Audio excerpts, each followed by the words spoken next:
CRD Sonatrach. He had his PhD in process engineering from the University of Mulud Mamre in Bangladesh, and then prior to this he received his master's degree in applied organic chemistry from USTHB. Before that, he received his bachelor degree in agricultural engineering in 1996. He joined Sonatrach in 2018, and he has more than 20 years experience in teaching and research in the area of chemical engineering. His research interests revolves around the area of catalysis, absorption, polymers, decontamination, and chemical synthesis. So I'll give the floor to Dr.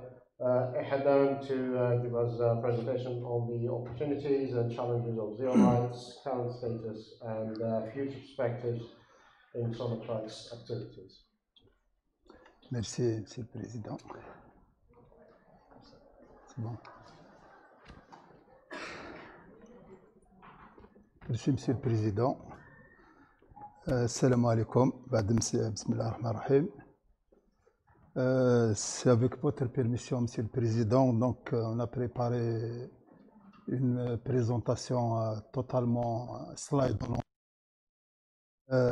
pour transmettre à mieux le message. Je souhaite la présenter en français. Merci.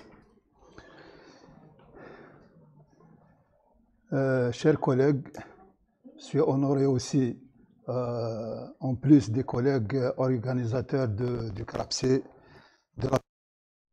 des professeurs à l'extérieur du pays, le professeur qui vient de notre cher collègue de la Tunisie, et le professeur qui vient d'une université à Bruxelles, en Belgique.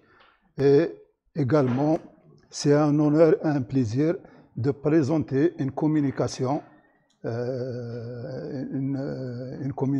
sous forme d'une thématique, d'une conférence thématique dans le contexte donc de la participation de l'entreprise, une entreprise économique à l'instar de la Sonatrach dans les activités universitaires, et aussi à l'occasion en présence des étudiants, parce qu'à travers notre communication, on souhaite également informer les futurs masters et ingénieurs que beaucoup de projets ont été lancés et d'autres en maturité au niveau de l'entreprise pour en faire en bénéficier également l'université, et dont la Sonatrach va tirer profit également. Donc on a choisi une thématique pour passer en revue sur ce qui se développe en recherche et développement au niveau de la Sonatrach, tout en revenant sur les activités en liaison avec la recherche et développement au niveau de la Sonatrach, c'est-à-dire les acteurs impliqués dans la recherche et développement. C'est dans ce cadre qu'on a choisi donc de communiquer un travail sur les opportunités et les challenges concernant des matériaux connus sous le nom de zeolites.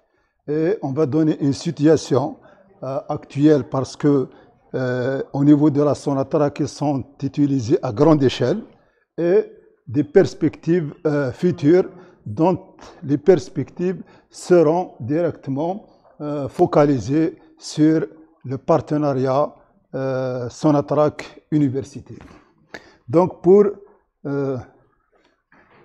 la présenter explicitement, nous avons adopté le plan suivant.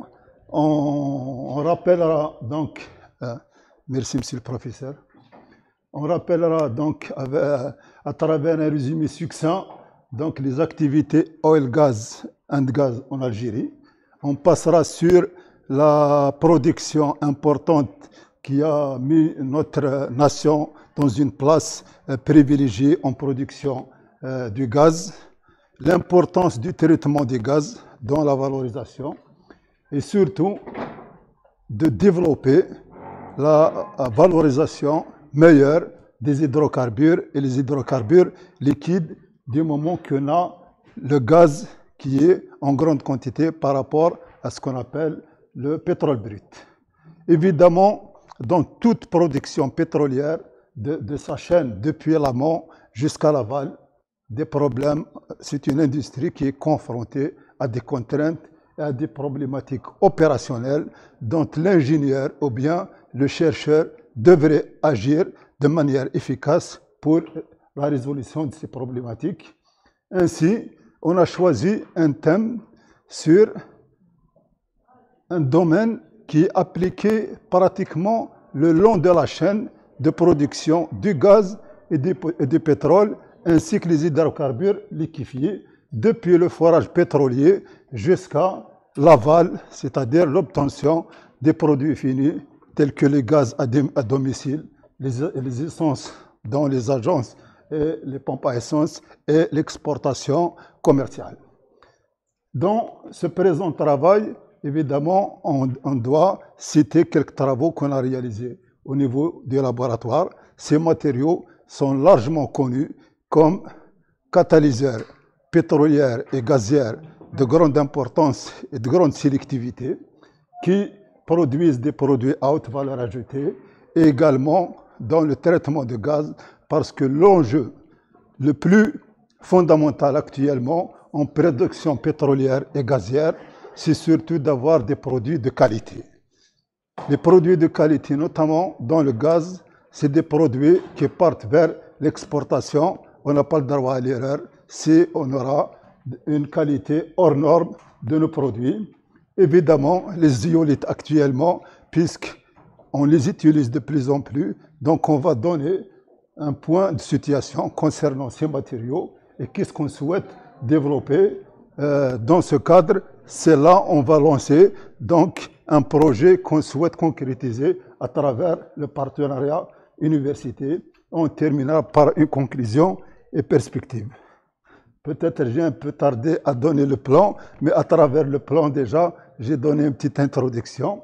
C'est juste de rappeler rapidement que peut-être il y a des collègues qui ne connaissent pas la Sonatrach dans certains contextes d'activité pétrolière.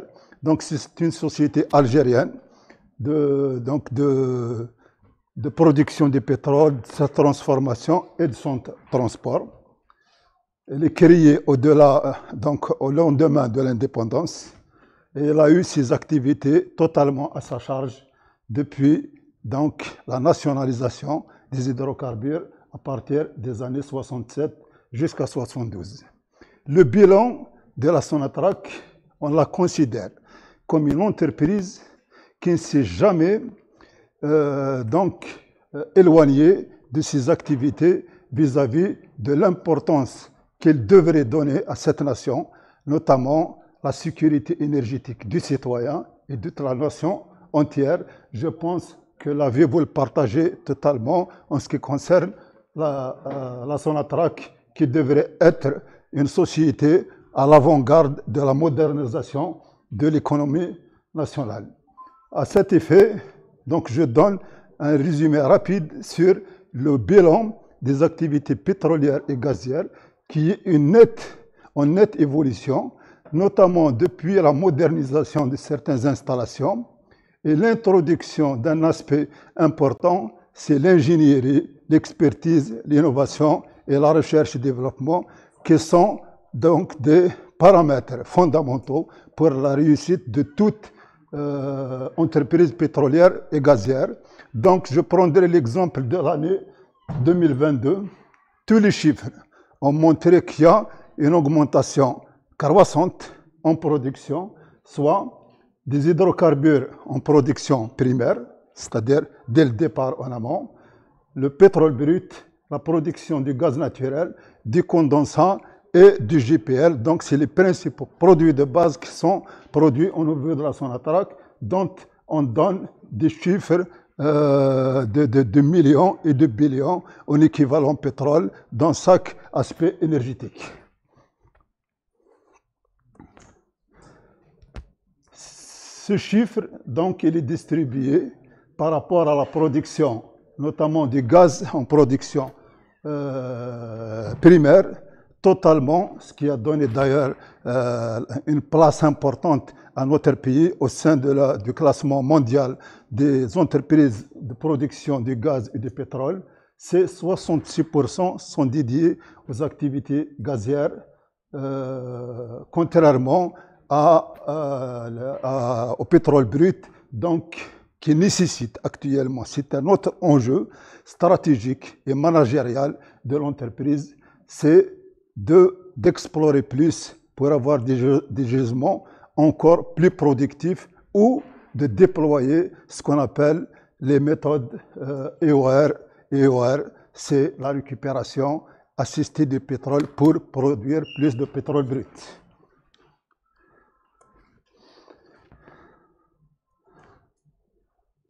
Donc, au-delà de la production en amont, l'entreprise, ce n'est pas à travers cette présentation que je vais parler d'un organigramme de la Sonatrach, mais j'ai tenu à la structurer de cette manière pour aussi situer pourquoi un des investissements les plus forts et les plus frappants de l'entreprise, c'est le transport de ces hydrocarbures. On pouvait produire au sud et faire de la pétrochimie et du raffinage au sud. Mais quel est le prix à payer une fois que le produit est fini et transporté vers les terminaux? Donc les études économiques réalisées dans ce contexte, elles montrent parfaitement que le gaz, le pétrole, il faut l'envoyer aux raffineries du Nord, au complexe de l'Est et de l'Ouest, très proches des terminaux de transport vers l'étranger. On devrait, d'après les richesses de notre pays, être un pays producteur qui exporte ses ressources une fois qu'on a la suffisance nationale.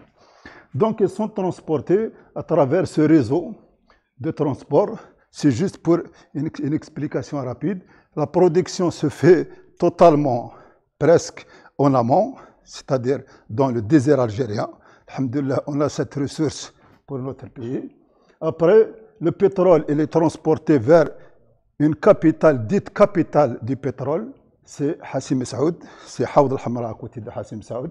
Et le centre de dispatching, le CNDC, qu'on a ici, c'est la région de Hasserman, en production croissante de gaz. Après, elle est dispatchée, que ce soit vers sa valorisation à Skikda, notamment le pétrole et le gaz, à Arzeu, notamment pour le pétrole et le gaz et la liquéfaction en GPL, GNL, ou bien sur Béjaïa à travers le transport par canalisation vers le terminal de Béjaïa pour qu'elle soit exportée vers l'étranger. Sachant que le réseau de transport au niveau de la Sonatrach, actuellement, sans compter au-delà de la Sonatrach avec les filières Naftal et Sonelgaz, le réseau de transport est de 22 700 km.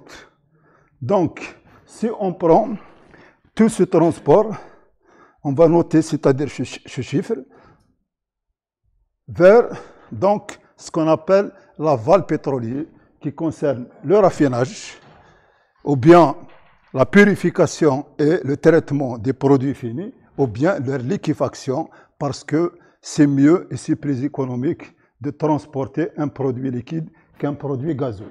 Donc, ça, c'est ce qu'on appelle l'activité liquéfaction et séparation en aval. À ceci s'ajoute le raffinage et la pétrochimie. Donc, la pétrochimie, chers collègues étudiants, vous notez bien que la Sonatrach, maintenant, dans ses plans stratégiques, c'est de développer cet aspect. Cet aspect, on l'a développé dans le passé. Il y a eu un frein dans la production et on commence à revenir sur ça, surtout la production des polymères, des polyéthylènes. À tout ça s'ajoute ce qu'on a actuellement, le méthanol. Et grâce à l'apport, on ne doit pas également oublier ça, avec des associations étrangères, on développe beaucoup de pétrochimie concernant les polyéthylènes, l'ammoniac, l'azote et l'hélium. Donc, pour ce faire, c'est-à-dire pour assurer ce flux d'activité, toute tel que je l'ai précisé, de bien noter que notre réseau, c'est 22 500 km. Donc la Sonatrach, elle a mis en place les activités d'une suite logique depuis l'émergence dans le gisement ou dans le puits jusqu'au produit consommé ou bien commercialisé. L'activité exploration et production, ensuite transport par canalisation, le dispatching vers liquéfaction et séparation, le raffinage et pétrochimie. Évidemment, c'est la commercialisation qui va prendre le reste pour commercialiser ou transférer vers les filiales qui devraient prendre en charge cette. Donc, avec les 22 500 km, avec la complexité de l'industrie pétrolière, le pétrole provient des couches inférieures du sol. Donc, à l'émergence, on s'attend à des complexes, à des mélanges complexes. On n'a pas que le pétrole, on a les eaux, on a des dépôts, on a de la biologie qui intervient dans les puits. Il y a donc pas mal de problématiques. Ça, juste à l'émergence. Donc, on insère les inhibiteurs de corrosion, de la protection cathodique, des antidépôts, des anti-mousses, d'autres produits de traitement. Donc, quel est le sort de ces produits par la suite? Est-ce qu'ils font leur travail et c'est suffisant ou bien ils deviennent autre chose? Ensuite, il y a trois aspects qu'on doit considérer dans l'enjeu de développement de l'industrie pétrolière et gazière. Le premier point qui est recherché et qui est une priorité nationale, pas la priorité de la Sonatrach, c'est de produire plus et de produire mieux. Donc le terme mieux est là sa place dans ce qui va suivre. C'est avoir des hydrocarbures à haute qualité. On a dit qu'on ajoute beaucoup dans la canalisation pour le bon traitement, ou bien on fait beaucoup de traitements, mais le produit qu'on utilise, ou bien qu'on injecte, quel sera leur devenir par la suite. Donc, le dernier point, c'est de réduire les coûts. Là, c'est l'intervention de l'expertise, de la recherche et développement dans les process, évidemment, pour tirer profit plus. Donc, pour le premier point, ça concerne le gaz, le pétrole liquide, c'est-à-dire les produits liquides, et avoir donc des moyens pour avoir des produits plus raffinés ou bien obtenus sélectivement. Parce qu'on peut obtenir des produits, on les ajoute dans les essences, dans des essences, on aura des indices d'octane qui vont diminuer et l'essence n'a aucun sens. Donc, il faut des produits ou bien des moyens plus sélectifs.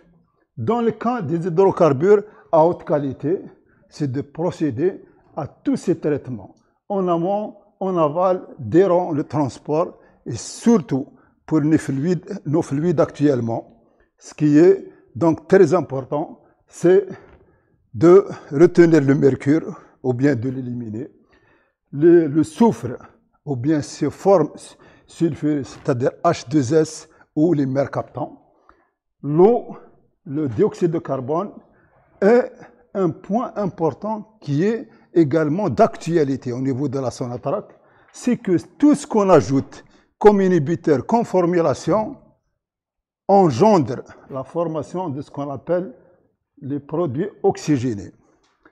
Il y a un seuil, si on le dépasse, même si on met la charge dans un cargaison que le transporte, il risque de ne pas partir à cause de la présence de ce type de produits. Évidemment, c'est inévitable. Un transport sur 22 000 km, la fluidité des produits, la turbulence du transport et la corrosion des pipes ne peut que générer d'autres problèmes opérationnels qui vont coûter cher aussi. C'est l'apparition de certaines particules à l'instar de ce qu'on appelle black powder ou la poudre noire, qui n'est pas la poudre noire pour armes utilisée par les militaires, ou bien les produits de corrosion.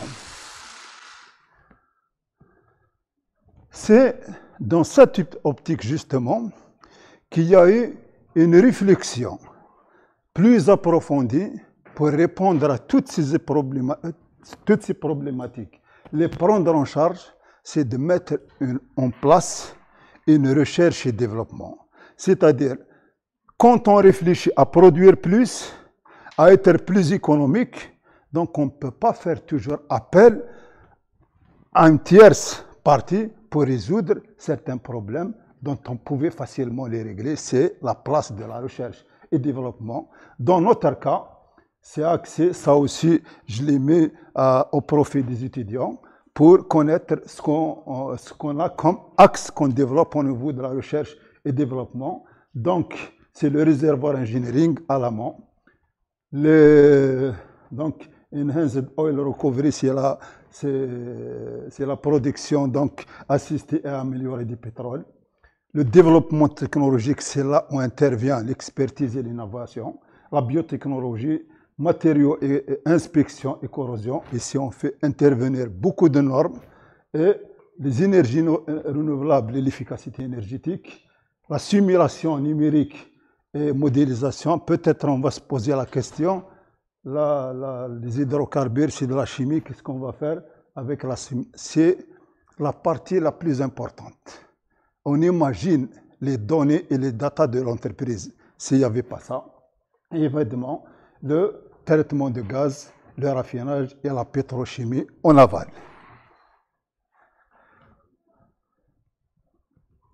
Donc, on a choisi une thématique un petit peu qui cadre dans les problématiques, dans la production du gaz et la production du pétrole. Donc, on a trouvé un point commun, c'est l'utilisation des zeolites. Les zeolites, ce n'est que des produits naturels, des aluminosilicates, qui, avec une réaction à haute température, à haute pression en présence de l'eau, c'est le cas ce qui se passe à l'intérieur d'une cocotte minute, on a une germination et formation des cristaux. L'importance de ces produits, c'est qu'ils sont utilisés à grande échelle depuis le forage pétrolier jusqu'au produit fini. Imaginez donc, on va donner quelques chiffres après, quelle est la quantité de ces matériaux utilisés à Sonatrach. Et si on parle de l'enjeu de traitement, si ces produits interviennent dans les traitements, c'est inévitable qu'ils seront chargés d'impuretés et quel est le prix à payer pour gérer ces déchets. Donc, on a généralement des produits appelés les aluminosilicates l'Inde de type A, connus par les brevets de l'Inde, donc c'est des travaux américains. Certains zeolites, donc quand on dit tarwa A, 4A, c'est 3 angstrom, 4 angstrom, 5 angstrom, selon donc, le passage moléculaire à travers ces produits. Et du moment qu'ils présentent moins de polarité, l'acétone qu'on vient de citer, les produits oxygénés qu'on vient de citer, on ne pourra pas les éliminer avec d'autres moyens, ou bien avec la zeolite seule, sauf si on l'associe avec un matériau polaire qui est l'alumine. Et actuellement, beaucoup de compagnies pétrolières qui ont réfléchi à réviser leur installation, des tamis moléculaires qu'ils utilisaient initialement, zeolite seul, ils ont tout changé. C'est ce qu'on appelle des adsorbants hybrides. Il faut l'apport de cette alumine. Ça, c'est dans le domaine de traitement. Ils interviennent également en aval, c'est la valorisation à travers la catalyse hétérogène. Je donnerai l'exemple, la raffinerie d'Adrar, elle utilise les zeolites de type Y pour la valorisation, pas seulement du pétrole, surtout les résidus du pétrole. Les résidus du pétrole, dans le passé, on n'y pense pas. Maintenant, elles sont à l'origine d'obtention de beaucoup de produits finis. Donc, il y a ce qu'on appelle l'activité RFCC au niveau d'Adrar et au niveau de la raffinerie, la nouvelle raffinerie d'Alger. Donc, c'est des procédés qui marchent parfaitement et ils ont ajouté donc un plus à la production pétrolière et gazière au niveau de l'Algérie. Et ils utilisent en association deux types de zeolites. La zeolite faugasite de type Y, donc c'est le nom géologique de ces matériaux, et les zeolites de synthèse, zeolite, Socony Mobile Number 5, ça veut dire c'est le 5e brevet qui a synthétisé ces matériaux aux USA également, qui est la zeolite ZSM5. Historiquement, ces zeolites, on revient à leur définition de base, c'est zeo and light, ça veut dire la terre qui bout. Dès qu'on la chauffe, elle dégage de l'eau. Ça veut dire qu'elle a emprisonné de l'eau. Donc ce phénomène peut être exploité. Donc ça, c'est un exemple de certaines zeolites. Elles ont été synthétisées initialement, donc elles sont connues bien avant, mais elles n'ont jamais été exploitées, même dans leur forme naturelle qui ne présente pas de propriétés particulières. Ils ont essayé de reproduire ce qui se passe à l'intérieur des couches profondes des volcans ou bien des stations thermales, puisque ça va de la température, de la haute température, de la haute pression en présence de l'eau. C'est des paramètres qu'on ne peut pas réunir facilement. Donc, synthétisé par le Suédois, M. Barrère, elle a donné une amorce pour la préparation de ce matériau. Donc actuellement, on réfléchit beaucoup sur les zeolites de synthèse. Comment ces matériaux sont considérés? D'ailleurs, dans la littérature, on ne parle pas uniquement du terme matériaux. On les appelle les matériaux mystérieux. Donc, c'est un enchaînement des aluminaux et des silicates. Mais si on prend ici l'oxygène, qui devrait avoir une deuxième liaison, l'aluminium, il est chargé, apparition de charge positive et une charpente inerte. C'est là justement le secret de ces matériaux mystérieux. On peut avoir dans la solution 2 un H en plus. Il génère ce qu'on appelle l'acidité de Bronsted. Avec l'aluminium, il est connu comme l'élément de base de l'acidité de Lewis. Quand ces deux acidités sont couplées dans le même matériau, on aura ce qu'on appelle une acidité exaltée. Cette acidité, d'ailleurs, ils sont acides, mais on peut les toucher normal. Ils n'ont pas un pH entre 0 et 14. Mais quand on les met en pétrole, ils catalysent, ou bien ils interviennent dans des processus qu'on ne peut pas faire avec des acides liquides tels que H2S et tout. H2S maintenant, il n'existe plus dans la catalyse acide, il est remplacé par les zeolites. Donc, l'aspect, donc il y a la catalyse acide. Elle nous aide dans le craquage. Vous imaginez qu'il y a des procédés d'un craquage thermique à 1000 degrés, maintenant c'est un craquage catalytique à 140 degrés. Combien qu'on gagne, et on gagne mieux. Aussi, la présence de ces cations compensateurs, on peut les échanger avec d'autres métaux.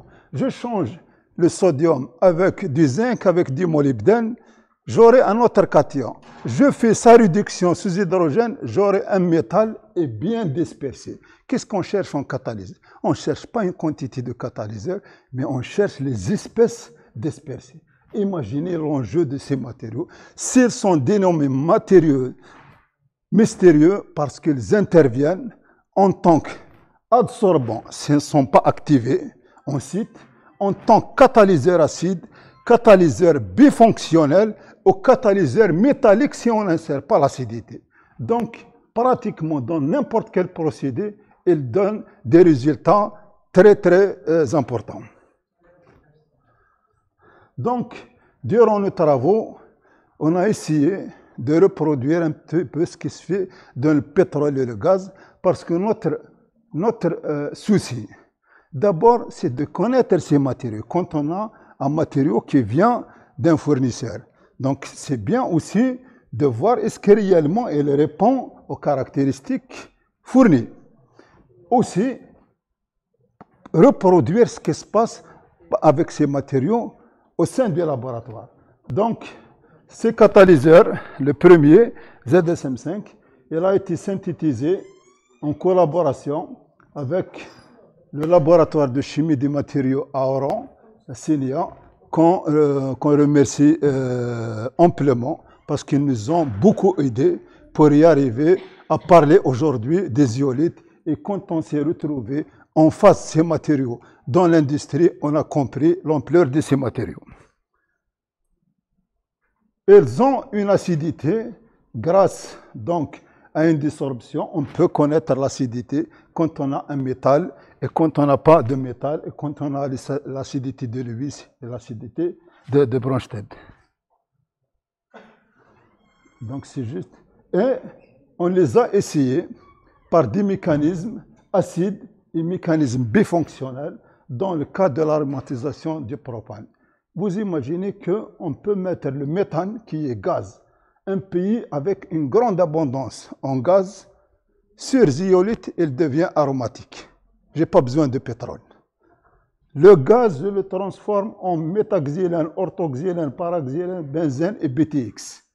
Et la zeolite qui a une porosité que je pourrais adapter, donc je n'ai pas besoin du méthaxylène parce qu'il est néfaste pour les essences, j'ai besoin du para, donc qui augmente l'indice. Donc la porosité, l'acidité, le couplage des acidités, la présence des sites métalliques sont à l'origine beaucoup de travaux, beaucoup de livres, beaucoup de brevets, et elles sont totalement exploitées en industrie pétrolière et gazière. Et c'est juste pour parler de l'acidité, plutôt, le grand problème de ces catalyseurs et de tous les catalyseurs, c'est que c'est désactive durant le process. L'enjeu, c'est d'avoir des paramètres optimisés pour les régénérer. Certains catalyseurs, dès qu'on les chauffe, on brûle le coque qui se forme, qui désactive, on peut revenir à l'état initial. D'autres, il y a une certaine quantité qui reste, c'est ce qu'on appelle le coque réfractaire. Quelle que soit la régénération, il peut ne pas être éliminé. Donc, il faut trouver un compromis sur l'activité et sur sa régénération. La deuxième zeolite explorée dans le cadre de nos travaux, c'est la zeolite Y. Donc, je représente comme ça des images pour parler de l'importance de la porosité et de la sélectivité de forme. Une molécule rentre, donc il nous assure ce passage par adsorption. Et quand elle rentre, elle rencontre des sites catalytiques, soit métalliques, soit acides, et on aura d'autres produits que l'initial. Il suffit d'adapter durant la synthèse votre matériau pour le voir sélectif vis-à-vis de ce que vous cherchez. Donc, quelle caractérisation qu'on a réalisée dans ce cadre au niveau donc de nos laboratoires, au niveau de la Sonatrach. Et on remercie tous les collègues qui nous ont aidés à réaliser ces travaux. Et le grand problème, c'est que la zeolite Y, la zeolite ZSM5, quand elle associe, elle participe bien à la valorisation des résidus pétroliers et des hydrocarbures liquides. Malheureusement, certaines compositions apparaissent, c'est ce qu'on appelle les contaminants, et le grand problème en catalyse, c'est l'apparition de ce qu'on appelle les poisons des catalyseurs. Quand on a ça, c'est inévitable, les rendements ne seront pas de grande importance.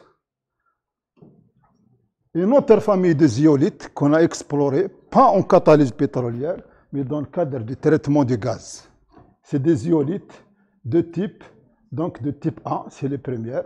Donc ici, je donne juste une vue générale sur la composition de ces matériaux, soit zeolite A, soit ZSM5, soit zeolite Y. De même, donc la zeolite 4A, elle est utilisée dans la déshydratation du gaz. La zeolite 3A dans la déshydratation de l'air des utilités de l'entreprise. L'alumine activée, elle est associée aux zeolites pour éliminer les produits polaires. La zeolite 5A, elle est plus large, c'est dans le cadre de traitement des effluents en pétrochimique parce que c'est des molécules à large taille. Sachant qu'on peut passer de la zeolite 4A par un échange au calcium, on élimine les sodium, on aura la 5A. On peut faire l'échange au potassium, on aura la 3A. Donc il suffit, on ne refait pas les synthèses de nouveau, c'est juste en manipulant les produits à notre disposition. Donc ici, on a de très belles images qu'on a réalisées au niveau de la Sonatrach à l'aide d'un microscope électronique à balayage. Ici, je présente juste une petite unité de déshydratation des gaz. Je souligne le point le plus important. Vous imaginez cette colonne, on utilise 22 500 kg de tamis moléculaire, 4A. Chaque entreprise, chaque usine, ou bien chaque complexe, elle a un certain nombre de trains. Chaque train, on doit avoir une colonne en activité, et quand elle sera en régénération, on aura une deuxième qui fonctionne. On n'arrête jamais la production. Donc, on a 2 fois 22 500 kg, fois le nombre de trains dans chaque complexe, sachant qu'on a au niveau d'Arzeu 5 complexes, au niveau de Skikda 3 complexes, au niveau des sites pétroliers, des sites gaziers, les champs, au niveau du désert, c'est 17 champs dont on utilise ces matériaux pour le traitement des gaz. Vous pouvez imaginer le chiffre important de ces matériaux et quel est leur devenir, parce que chaque 3 années, on doit les décharger et monter d'autres produits nouveaux. Quel est le devenir de ce qu'on récupère? Donc l'enjeu aussi, c'est de prendre en charge ces matériaux qu'on appelle déchets, parce qu'ils viennent avec des produits et des contaminants.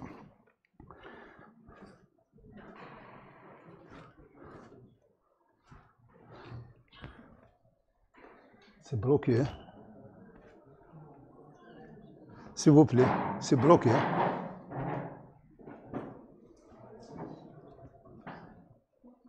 Donc, je vais terminer dans un moment.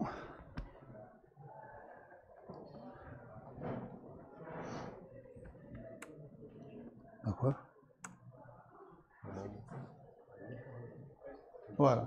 Voilà, très bien. Donc, actuellement, au niveau de la Sonatrach, on a ce qui est en rouge, des zeolites en catalyse et des zeolites en adsorption que je viens d'expliquer. Actuellement, je n'ai pas changé ce slide parce que c'est des données que j'ai récupérées des activités, elle est en français, donc je l'ai laissé en français. Donc actuellement, tous ces matériaux sont utilisés dans les complexes de GNL et de GPL, dans le traitement du gaz en amont et dans la catalyse pétrolière dans les raffineries. Ici, on donne un exemple des process qui font intervenir ces matériaux. Et c'est des quantités des tonnes et des tonnes de zeolite Y, de zeolite A, etc. qui sont utilisés à cet effet. Voilà. Au vu de ces quantités, quelle est la réflexion qu'on devrait prendre en charge? C'est de réfléchir à un pays qui a des ressources naturelles. Est-ce qu'on a ces matériaux? Est-ce qu'on peut les reproduire? Du moment qu'on a une expérience de ce qui se passe dans les colonnes de gaz et dans les raffineries, donc il existe, d'après l'ORGM et de Management Jazair, donc il existe une série de zeolites naturelles, mais malheureusement, c'est des quantités très insuffisantes, que des indices. Mais les zeolites, ils ne sont pas obtenus par reproduction naturelle. Ils peuvent être, c'est là justement que je lance aux étudiants, ils peuvent être préparés par transformation du kaolin. On a des gisements à grande quantité. Le million, ou bien les diatomites à l'ouest, à Sig, ou bien transformer les argiles par ce qu'on appelle la zeolitisation des argiles. Les collègues de l'université Sénia Matériaux, ils ont l'habitude de faire ce type de procédé. Ils obtiennent de très bonnes zeolites efficaces et qu'on peut adapter à certains procédés. Et il reste maintenant à réfléchir comment donc dupliquer ça sur ce qui se passe dans l'industrie. Donc, avec la présentation du dernier slide, on incite les étudiants, les universitaires à prendre des réflexions bien étendues sur ce que peut apporter l'université, surtout dans les formulations universitaires, plutôt de gazières et pétrolières. On cherche plus de production, une production meilleure et l'efficacité des produits qu'on commercialise, national ou international. Ainsi, chers collègues, je termine par ce dernier appel aux collègues universitaires. Et je vous remercie pour votre attention et à l'occasion, je réitère mes remerciements aux responsables du CRAPSE, les organisateurs, ainsi que mes collègues de Sonatrach et de la DCRD ici présents pour cette interaction et cette passerelle avec les deux institutions pour le partenariat meilleur, et c'est ce que cherche notre pays. Merci beaucoup. Merci beaucoup, professeur pour cette présentation.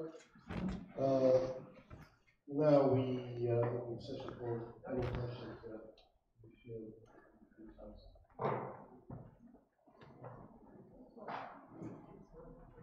Merci beaucoup pour votre présentation très intéressante. Je vous félicite tout d'abord parce que vous n'avez pas suscité l'intérêt que des étudiants et des universitaires, étant moi-même industriel, vous avez réussi à susciter mon intérêt. Donc merci beaucoup. Merci. Maintenant, par pure curiosité, je souhaite savoir, au regard, bien évidemment, comme vous l'avez expliqué, de la littérature en pleine effervescence sur cette thématique, quels sont, au niveau du Sonatrach, sur l'aspect caractérisation des éolites synthétiques, quelles sont les techniques analytiques utilisées, autres que par représentation un peu physique, microscopie électronique, et j'ai cru comprendre aussi thermogravmétrie. Est-ce qu'il y a des techniques analytiques dédiées à cet aspect-là?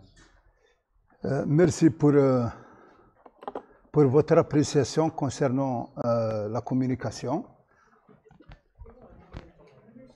Et je vous remercie également pour la question, parce qu'à travers la présentation, on a été vague. Juste quelques résultats. On a beaucoup de résultats, mais ce n'est pas à travers une conférence thématique qu'on pourrait donner le tout.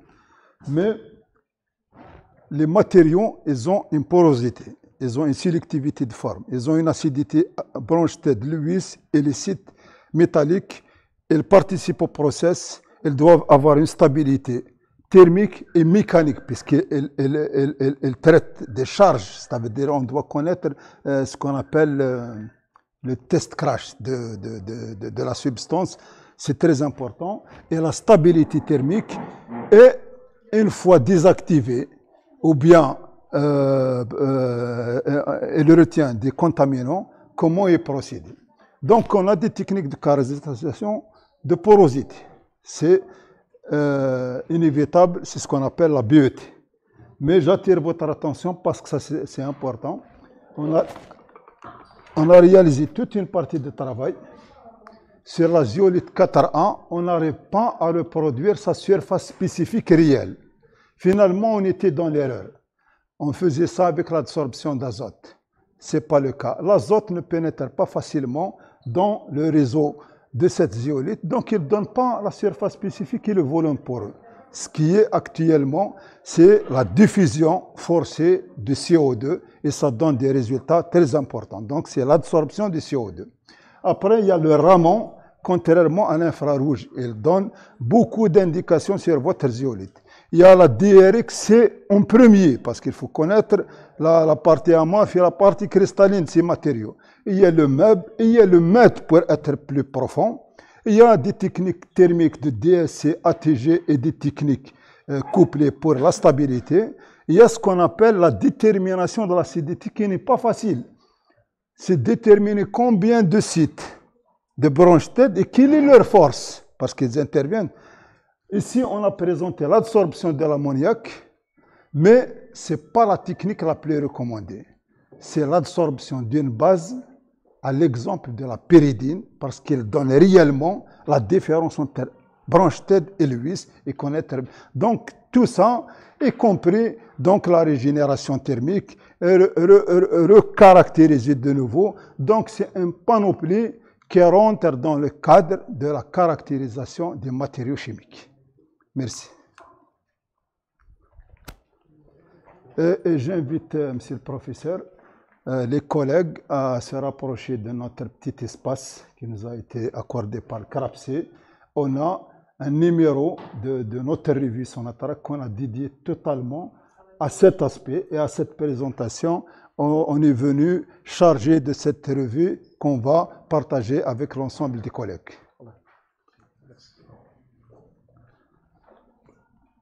Ok, mes félicitations en fait, pour Merci, la prof. présentation de qualité. Bon, juste pour la caractérisation physico-chimique, j'ajoute la capacité de gestion cathodique, qui est vraiment très intéressant pour les éoliennes. Voilà, l'absorption atomique. Voilà. Très bien. Et je vous invite en fait, à propos de la quantité énorme que vous utilisez, est-ce que vous avez pensé à synthétiser réellement le zéolite à grande échelle?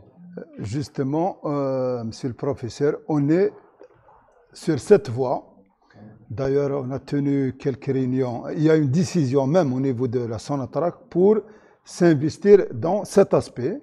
Il y a des collègues ici présents d'un laboratoire qui s'est bien imprégné de ça, sur une réflexion de reproduire le laboratoire à l'échelle semi-pilote et pilote et penser à une synthèse locale. Et à propos du nombre de régénérations que vous effectuez, donc c'est combien de fois en fait la régénération? Donc pour les zeolites d'absorption, la A, donc après un cycle de 12 heures de travail, on fait la régénération à contre-courant en éliminant l'humidité qui a été retenue à une température de 300 degrés jusqu'à 400. Il ne faut pas aussi casser la charpente de la zéolite parce que je ne l'ai pas souligné, le grand problème dans ces matériaux, c'est qu'avec le process, il s'effrite. Il devient des poudres et ça part vers les installations. Ça veut dire que ce n'est pas juste la détérioration des matériaux, mais la détérioration des... Quelle sera la réaction d'un opérationnel quand on lui fait arrêter ces machines, notamment les machines de haute pression, de haute température, c'est pas... Donc, pour le projet, donc on est sur le projet de préparation locale de ces matériaux et nous aussi dans le projet de gérer la gestion et la valorisation des matériaux déjà récupérés en process. Voilà, c'est... En fin de vie, en fait, lorsque votre matériau est en fin de vie, qu'est-ce que vous faites avec? Donc, si le process se fait pour la A par exemple, durant 3 années correctement, il n'y a pas d'abaissement de pression, il n'y a pas de contaminants auxiliaires et secondaires. 3 années, on retire la charge. Mais, c'est-à-dire pour information, parfois on caractérise les matériaux retirés, on les trouve de même caractéristiques que le matériau initial. C'est-à-dire on peut prolonger. Bon, ça c'est lié aux contrats commerciaux. Quand on a un fournisseur, il dit que c'est 3 ans, c'est des conventions, c'est des contrats. Mais réellement, dans certains aspects, on peut prolonger. Dans le cas où c'est récupéré, on va les considérer initialement comme déchets. Parce que peut-être il y a le mercure, il y a le soufre, on ne sait pas. Donc il faut penser aux meilleures voies prometteuses de leur régénération. Soit la transformer en 5A, soit la transformer en autre adsorbant, soit carrément la reproduire. Et beaucoup de zeolites actuellement sont... On a un collègue avec nous qui travaille sur les ciments pétroliers. Et là, certainement une idée que ces produits peuvent être des additifs de choix pour constituer les ciments pétroliers. Peut-être on n'a pas eu l'occasion de discuter beaucoup avec ma collègue, mais c'est ce que j'ai en tête pour le reproduire. Ok, merci bien. Et je vous invite demain de vous parler un peu de synthèse. Ah, très bien, c'est une occasion. Merci beaucoup. Donc, je vais vous donner rapidement la revue. Ça nous intéresse à ce qu'elle sorte des frontières pour qu'elle soit lue. Merci beaucoup. Merci, docteur Edir, pour votre présentation qui est très importante. Bon, j'ai juste une petite question. Est-ce que vous avez testé l'effet des zeolites sur la corrosion de vos pipelines? Le test des zeolites sur la caractérisation, sur la corrosion, c'est une application en amont. C'est-à-dire, si on aura des zeolites qui font la déshydratation et la rétention de tous les contaminants d'une manière efficiente, on peut réduire la corrosion des pipes. Parce que la corrosion, c'est aussi, elle est amorcée par l'humidité, par la présence de l'oxygène, du CO2, etc. Donc il faut agir en amont.